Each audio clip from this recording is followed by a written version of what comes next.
ایک دفعہ کا ذکر ہے کہ ایک گاؤں کے قریب چالاک لومڑی رہتی تھی۔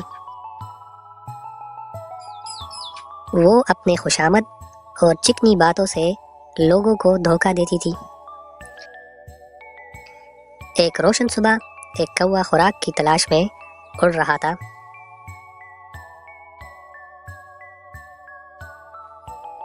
اس کو راستے میں پنیر کا ایک ٹکڑا نظر آیا۔ اس نے جلدی سے اس کو چھونچ میں اٹھایا اور قریب ایک درخت پر جا کر بیٹھ گیا تاکہ اس کو آرام سے کھائے۔ لومڑی بھی بھوک سے نڈھال خوراک کی تلاش میں گھوم رہی تھی کہ اچانک اس کو درخت پر بیٹھا کوا نظر آیا جس کی چونچ میں پنیر کا ٹکڑا تھا۔ پنیر کے ٹکڑے کو دیکھ کر لومڑی کے منہ میں پانی بھر آیا۔ لومڑی نے سوچا کہ میں کیوں خوراک کی تلاش میں کہیں اور جانے کی زحمت کروں، میں اس کوے سے کسی طرح پنیر کا یہ ٹکڑا حاصل کرتی ہوں۔ لومڑی نے کوے کو سلام کیا۔ کوے نے کوئی جواب نہ دیا کیونکہ کوا لومڑی کی چالاکی سے واقف تھا۔ لومڑی نے سوچا کہ مجھے کوئی طریقہ سوچنا پڑے گا جس سے کوا اپنا منہ کھولے۔ لومڑی نے کوے کی خوشامد شروع کی۔ کوے میاں، تم تو آج بہت خوبصورت لگ رہے ہو، صبح کی روشنی میں تو تمہارے پر چمک رہے ہیں، تم تو آج بالکل کمال لگ رہے ہو۔ لومڑی کی باتوں نے کوے کے دل پر اثر کرنا شروع کیا۔ کوے نے سوچا کہ میں واقعی خوبصورت ہوں، ورنہ لومڑی کیوں میری بے جا تعریف کرے گی۔ لومڑی اتنی بھی بری نہیں ہے۔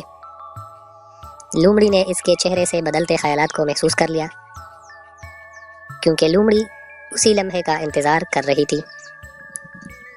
لومڑی یہ بات بخوبی جانتی تھی کہ خوشامد سے کسی کو بھی دھوکہ دے کر کام نکلوایا جا سکتا ہے۔ لومڑی نے کہا کہ اے پیارے کوے، جنگل کے سارے جانور تمہاری سریلی آواز کے بارے میں بات کرتے ہیں۔ میں نے ان کو کہا کہ تمہاری آواز سب سے سریلی ہے، اب تم اپنی سریلی آواز میں میرے لیے گانا گاؤ۔ کوا اپنی خوشامد سن کر بے وقوف بن چکا تھا۔